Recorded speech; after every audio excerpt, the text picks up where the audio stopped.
Alrighty, and here is the third and final subscription service figure that showed up today from the Transformers Collectors Club, the TFSS, Transformers Subscription Service.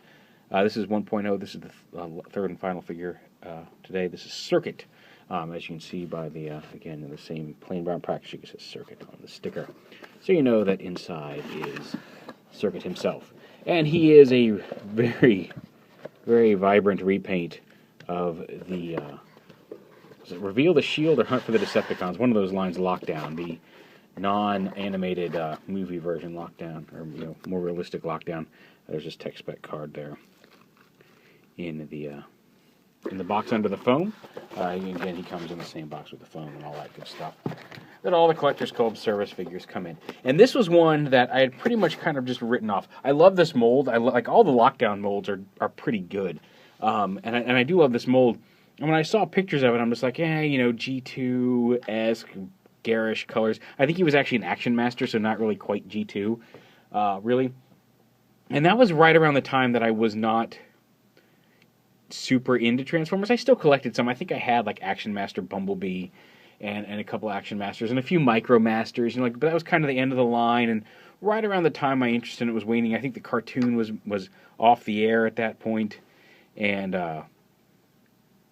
at the time, like I was 12 or 13 or 14, and just kind of getting out of it for a little while. Obviously, I got back in, but so I didn't really follow the Action Masters that much. So I just, like I said, when this going around, it wasn't a character I'd homaged.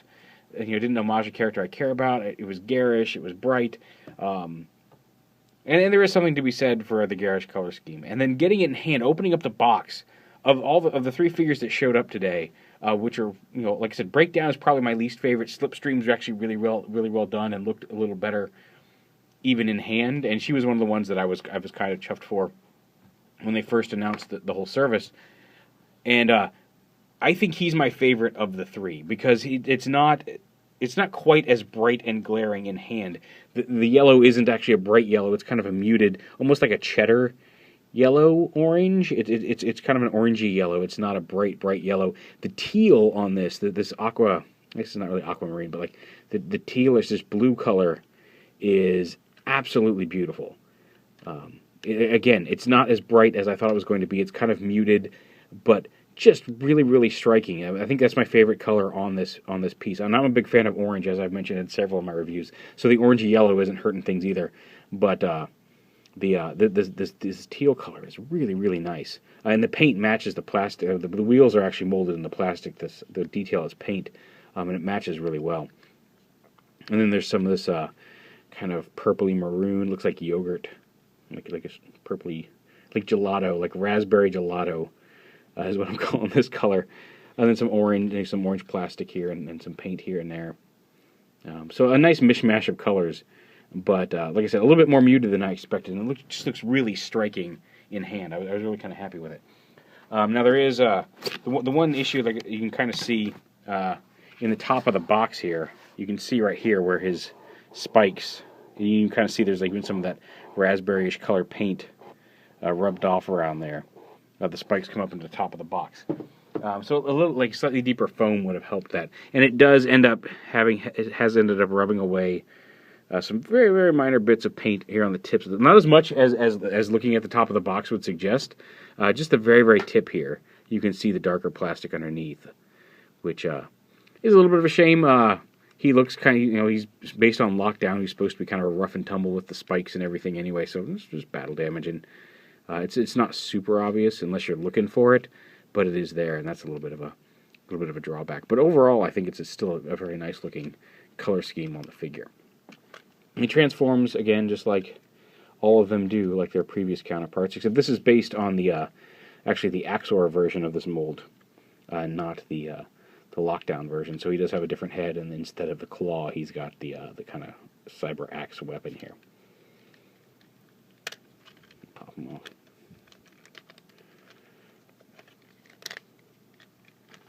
Flip that out, flip that down, spread his feet.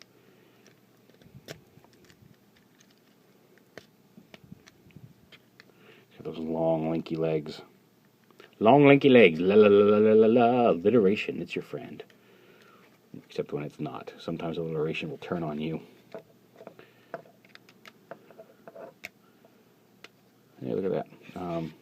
can see there's the Axor head right there. Come on, go on through. Bring you on down. You just come up like that. Rotate you around. What I normally do with you. There we go. Rotate the. I love that piston on the arm that brings the weapon forward. Give him his axe mode. Rotate that up over the shoulder there. Bring that arm forward. And then the engine, of course, attaches right here on his arm. I'm sorry if I'm being quiet. I am mumbling a little bit today because I'm talking to myself. I'm not doing the whole transformation walkthrough like I usually do since we've seen it before. I'll get him all in frame. Give me just a second. He is just very, very tall. Very, very tall guy. Yeah, you see, he even backed all the way up. Like I'm literally sitting. If I can get this back. The tripod is literally sitting right here on the edge of the desk, all the way back as far as I can get it. And it's still hard to get him all in frame because this mold is very, very tall. And just to show off, like here he is with the other two figures today. You can see, just even though they're all technically deluxes, he is much, much larger than the rest of them, mostly due to those lanky legs. And the colors, he looks like a freaking 80s cereal. He looks like he should be. He looks like he is part of a balanced breakfast with those colors on him. But it's really kind of nice. As garish as, like, the orange especially is the brightest color on here. Like I said, the yellow is a lot more muted than I thought. The orange is a little bit brighter than I was expecting. But it works for him though. Like I don't know why it works so well for him, but it does, and it's kind of neat. Like I said, I think he's my favorite of the three. Like Breakdown. See, Breakdown, like I just never, like, I've kind of gotten over that mold, I think, is part of what it is. Like, I've got so many variations on that Sunstreaker and Sideswipe mold that it's just kind of like, okay, it's Breakdown. I get the homage that he was in that same body in the comics. Like, so it's kind of nice to have an IDW version of him. But then, you know, like with the fans project Minosaur coming out and the car crash and all that, you know, like I'm just kind of overloaded on Breakdown in particular. And then that mold too, so it's kind of two hammers hitting. It's a decent figure, but again, probably my least favorite of the three. Slipstream is really, really good, and like I said, even a step above what I was expecting, and I was kind of expecting her to be kind of cool. This guy really just blew me away. I really dig him a lot. Just really nice. It's got all that articulation and pose and lanky, and just you can make the legs even longer than they are. You can kind of collapse them if you don't want them to be so long. He's got good balance when you get him in the right. You can get him in all kinds of really cool, like, actiony poses. I mean, like I said, this was always a fun mold anyway. So yeah, and then painting him like these bright. You're not going to lose him behind the desk because if you can lose him and not spot him immediately in a room full of junk, then you are doing something very, very wrong, my friend, or you're possibly actually blind, because he is going to stick out, and I think that's a benefit in his case. It's just really, really cool looking. So yeah, he's part of the Transformers subscription service, the this year's version, which you can't really get. Every now and then there might still be some day of sale figures. There might be some available individually on the club website. They're selling their subscription service 2.0 for next year. Right now, I will have Ultra Mammoth on the way. These were sent for review purposes. I do have an Ultra Mammoth that I bought from somebody who joined the subscription service last year and didn't want him on the way when that one comes out. He's probably going to be the last one, so we'll have Jackpot next, I think, probably, and then Ultra Mammoth. Maybe they'll surprise us. But when Ultra Mammoth comes out within a few days, I should have him. And that's the one I'm really, really looking forward to.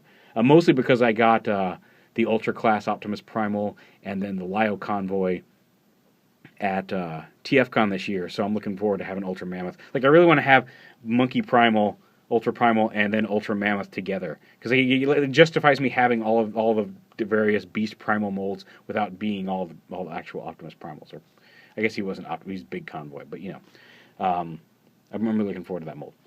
But anyway, the 2.0 subscription service has like 6 figures in it, just like this year. Well, 7. 6 main figures in the line. You get Chrome Dome, and he comes with a little Stylor Minicon. And the Minicons that come with it are the Japanese arms micron molds. So I'm not, or 3 of the Japanese arms micron molds, and I'm not sure if they're going to come on the sprues and specially cast sprues, and you'll get to build them yourself, or if they'll come pre-assembled. My guess is they'll probably come unassembled, and you'll get to build them, which is cool for me because I love building little model kits. But there's Chrome Dome with the Stylor Minicon, Thrustinator, which is the as I mentioned, is the Dirge Gun Waspinator cyborg mold that came over in Japan in Japanese Beast Wars. That looks like it's painted to look like a mix between Waspinator and Thrust from Beast Machines, which makes sense. Treadshot with his Catgut Minicon. Barricade with a Frenzy Minicon, and Barricade is Treadshot's a repaint of Warpath, and with a new head. Barricade is a repaint of the Beast Hunter's Prowl mold, which is again a remold of the Beast Hunter's Smokescreen mold. Iron Fist from the Fall of Cybertron Swindle mold, so he'll work with any of the versions of those combiners that you've got. And then Rewind, which is from the Japanese Frenzy and Rumble tank mold from Transformers United. And he goes well, and he'll also go well with Chrome Dome, because if you read the comics, you know Chrome Dome and Rewind were kind of a thing. And then there's a Mystery 7th figure, which is also a Scout, probably going to be eject from that same Frenzy Rumble tank mold to go with Rewind, but they could surprise us. We don't know that. We don't know that. But that smart money's on that. If they surprise us, great. So yeah, so that's for sale right now. I think there's like a couple weeks left, maybe even a week left to get those. I had to sign up for next year's subscription service. And yeah, these are some of the figures that you got this year. Very cool. I'll put all the information for it down there under the video, just like I mentioned in the other two. So yeah, there it is. There is Circuit. Again, a very nice, very vibrant figure. There's a little bit of a shame about now that he's in robot mode, I'm actually kind of looking at the tips of these spikes, and you can see where the paint rubbed off, which is disappointing. I think there was an issue with Scourge's stacks as well, having some issues with the cardboard, so hopefully that gets rectified for the last few figures and for next year's subscription especially. But all in all, he's a really nice looking figure. I'm really happy with this one. But there it is, subscription service Circuit.